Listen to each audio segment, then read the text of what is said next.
On a également d'autres niveaux de régulation.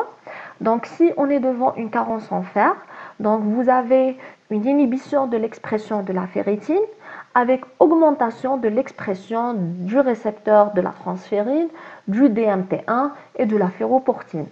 Par contre, si on est devant une surcharge en fer, c'est l'inverse. Donc, on a une augmentation de l'expression de la protéine de réserve qui est la ferritine avec une inhibition de l'expression du récepteur de la transférine, du DMT1 et de la ferroportine. On a une autre protéine de régulation du métabolisme du fer, c'est l'hepcidine. L'hepcidine, elle entraîne l'inhibition de l'expression de la ferritine, c'est un inhibiteur de la ferroportine, mais aussi, donc, en quelque sorte, l'hepcidine, elle va entraîner la baisse de l'absorption intestinale du fer. On a également un autre niveau de régulation, c'est la protéine HFE. C'est vrai que le mécanisme n'est pas bien connu, c'est-à-dire la fonction de la protéine HFE n'est pas complètement connue. On sait qu'elle agit en association avec la bêta-2 microglobuline et se lie au récepteur de la transférine, entraînant donc une diminution de l'affinité du récepteur pour son ligand. Voilà, donc la fonction de la protéine HFE, c'est de réguler la captation du fer par les entérocytes à partir de la transférine. La protéine HFE, donc il y a plusieurs hypothèses. Donc soit elle accentue la synthèse de la DMT1, soit elle inhibe, c'est-à-dire l'hepcidine, la HFE, c'est la protéine HFE, c'est l'hormone du métabolisme du fer. Une chose est sûre, cette protéine freine l'absorption, c'est elle qui freine l'absorption intestinale du fer. Également, il y a plusieurs facteurs qui influencent l'absorption du fer. Il faut savoir que la vitamine C et l'acide citrique accentuent l'absorption du fer. Par contre, le lait, les fibres, le thé, le café, la sécrétion pancréatique, les phytates et les phosphoprotéines inhibent ou bien, c'est-à-dire bloquent l'absorption du fer. Maintenant, à l'exploration du métabolisme du fer, c'est ce qu'on appelle le bilan martial. Donc, il y a, c'est-à-dire des paramètres qui sont dosés pour explorer le compartiment circulant. D'autres sont des paramètres du compartiment de réserve et d'autres sont des paramètres du compartiment fonctionnel. Donc, on peut doser le fer sérique, on peut doser la transférine. Donc là, c'est une estimation directe de la transférine. Soit on peut estimer indirectement la transférine par la mesure de la capacité totale ou bien l'attente de fixation de la transférine et le coefficient de saturation de la transférine. On peut doser la ferritine. On peut également doser le récepteur soluble de la transférine ainsi que les différentes variables hématimétriques. Commençons par le dosage du fer sérique ou bien de la sidérémie. Le prélèvement sur sérum ou plasma obtenu à partir du sang veineux. Donc là, il faut éviter le tube EDTA parce qu'il y a des interférences, tube citraté ou bien tube oxalate. De préférence, le prélèvement se fait le matin à jeun, entre 8h et 10h et toujours à la même heure si possible, parce que la sidérémie est sujette à des variations circadiennes importantes avec un maximum vers midi et un minimum vers minuit. C'est-à-dire le taux du fer est influencé par le cycle éveil et sommeil. Et on doit toujours éviter l'hémolyse. Voilà, donc vous avez un pic donc c'est-à-dire vers midi, voilà, donc et un minimum donc à minuit. Le principe du dosage du fer, vous avez donc la première réaction, c'est une réaction chimique colorimétrique par libération du fer de la transférine en abaissant le pH, c'est-à-dire on utilise un tampon acide qui va, c'est-à-dire hydrolyser la liaison entre le fer ferrique et la transférine. Ensuite, le fer ferrique libéré, il sera réduit en fer ferreux par un agent réducteur tel que l'acide ascorbique. Et à la fin, le fer ferreux, il va réagir avec un chromogène incolore pour donner un chromogène coloré. Exemple de chromogène utilisé, vous avez la ferrine S et la ferrosine. Les valeurs usuelles chez l'homme, ça varie entre 59 et 158 microgrammes par décilitre. Chez la femme, c'est entre 37 et 145 microgrammes par décilitre. Sinon, donc, si on utilise le système international, donc il y a toujours un facteur de conversion, c'est-à-dire du système classique vers le système international. Passons maintenant au dosage de la transférine. Pour le dosage de la transférine, elle peut être mesurée directement ou indirectement.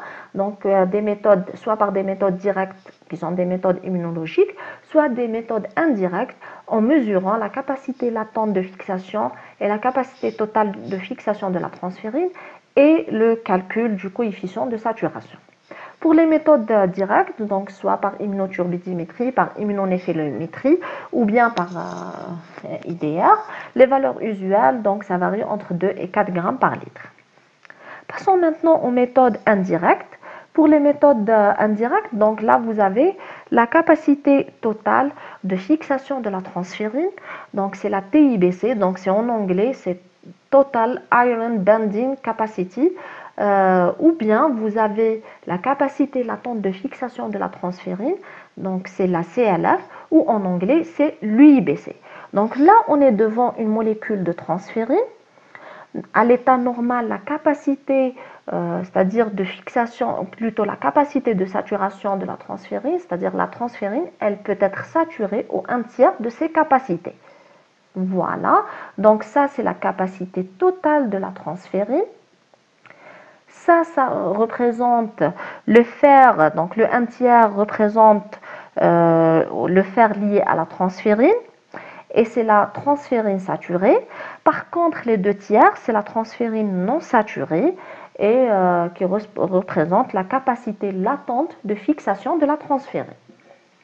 Donc, soit on peut mesurer cette capacité totale, soit on peut mesurer cette capacité, c'est-à-dire latente de fixation de la transférine. On peut déterminer directement la TIBC, mesurer la quantité maximale de fer que la transférine peut transporter, ou sinon déterminer la UIBC, ensuite par calcul, obtenir la TIBC. C'est-à-dire, il y a des laboratoires qui mesurent la TIBC directement, et il y a d'autres laboratoires qui mesurent l'UIBC. C'est le cas, par exemple, du laboratoire du CHU de Batna. On mesure l'UIBC et ensuite, par calcul, on détermine la TIBC. Donc, pour la détermination de la capacité totale de fixation du fer, la réaction de Ramsay, qu'est-ce qu'on fait? On fait la saturation de la transférine sérique par addition de citrate ferrique d'ammonium, c'est-à-dire on va ajouter le fer ferrique dans l'échantillon. D'accord? Donc on va saturer notre transférine, notre protéine, c'est-à-dire par l'addition d'un excès de fer. Ensuite, donc élimination de l'excès de fer ferrique non lié à la transférine par l'utilisation du bicarbonate de magnésium. Plutôt du carbonate de magnésium. Le carbonate de magnésium, il va précipiter le fer non lié. Ensuite, donc, il y aura un précipité, il y aura un surnageant. On récupère le surnageant et on va doser le fer contenu dans le surnageant selon la technique conventionnelle, c'est-à-dire déjà citée. Donc ça, c'était la méthode de Ramsay. La méthode de dosage de la capacité latente de fixation, cette fois-ci, on va ajouter également une quantité connue de fer au sérum pour atteindre la saturation totale de la transférine. Mais cette fois-ci, on ne va pas libérer du fer, on va dénaturer la transférine. Donc dénaturer la transférine par l'utilisation d'un acide fort qui est l'HCl ou bien TCA. L'excès de fer, c'est-à-dire le fer qui n'a pas réagi, cette fois-ci sera quantifié par une méthode colorimétrique, c'est-à-dire la technique déjà citée de dosage du fer sérique. La quantité de fer de départ moins la quantité de fer n'ayant pas réagi représente l'UIBC ou bien la capacité latente de fixation. Voilà, donc si on récapitule, donc on prend toujours notre plasma avec un excès de fer.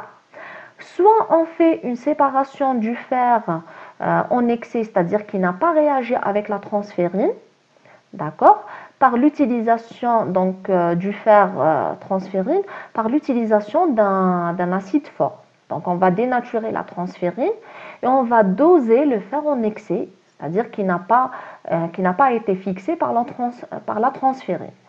Voilà. Soit donc on fait la précipitation du fer non lié par le carbonate basique de magnésium. On fait une centrifugation et on fait un dosage du fer fixé sur la transférine saturée.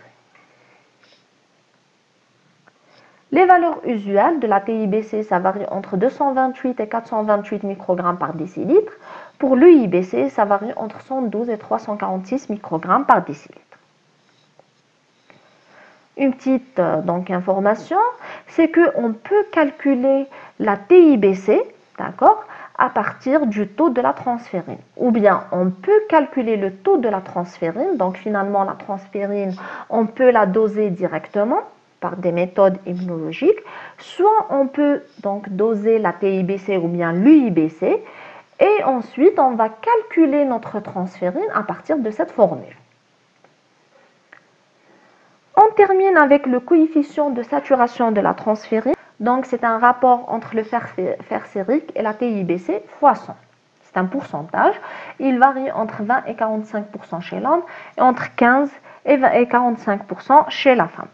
Il faut savoir que ce pourcentage de la transférine saturée représente un bon indicateur de transport et il existe ça reflète une bonne corrélation, ça donne une bonne corrélation avec l'état des réserves. Le dosage de la ferritine, c'est actuellement le meilleur marqueur des carences martiales, donc par des méthodes immuno-enzymologiques ou bien radio-immunologiques, et donc qui donne une corrélation excellente avec l'état des réserves en fer. Les valeurs usuelles donc chez l'homme, c'est entre 30 et 300 microgrammes par litre et chez la femme entre 15 et 150 microgrammes par litre. On peut également doser le récepteur soluble de la transférine. Le dosage du récepteur soluble de la transférine, la même chose, par des méthodes immuno-enzymologiques. Donc c'est un témoin sensible et très précoce des carences en fer. Et la corrélation avec c'est-à-dire le nombre de récepteurs membranaires de la transférine et donc en besoin en fer et la disponibilité des réserves. C'est-à-dire ça donne une bonne corrélation, le dosage du récepteur soluble de la transférine donne une bonne corrélation avec le nombre de récepteurs membranaires de la transférine et donc en besoin de notre organisme en fer et la disponibilité des réserves. Les valeurs usuelles chez l'homme entre 2,2 et 5 mg par litre, chez la femme entre 1,9 et 4,4 mg par litre. On peut également faire l'hémogramme, faire le frottis sanguin et doser la CRP, c'est-à-dire pour éliminer une inflammation, toute inflammation. Passons maintenant aux variations pathologiques. Il y a les carences en fer, il y a les surcharges en fer. Commençons par les carences en fer. Donc, il y a une carence vraie ou bien la carence martiale. C'est-à-dire là, on parle d'anémie ferriprive. Et il y a ce qu'on appelle la carence fonctionnelle, la carence qui n'est pas vraie. Il s'agit le plus souvent d'une anémie inflammatoire. La définition donc de l'anémie, elle se définit par une baisse du taux de l'hémoglobine. Donc, voilà les valeurs du taux de l'hémoglobine, les signes cliniques d'une anémie, une pâleur cutanéo-muqueuse. Vous avez des signes fonctionnels anoxiques, donc une asthénie, une dyspnée, des vertiges, des céphalées et une tachycardie. La carence martiale ou bien l'anémie ferriprive, il y a plusieurs causes. Donc, le plus souvent, c'est soit un manque d'apport, soit c'est des pertes qui sont excessives, donc par exemple des pertes digestives, qu'elles soient hautes ou basses lors d'un ulcère gastro-intestinal, une gastrite, ou bien des tumeurs, par exemple de l'intestin grêle, du côlon, du rectum. Donc c'est une consommation de ce parasite du fer.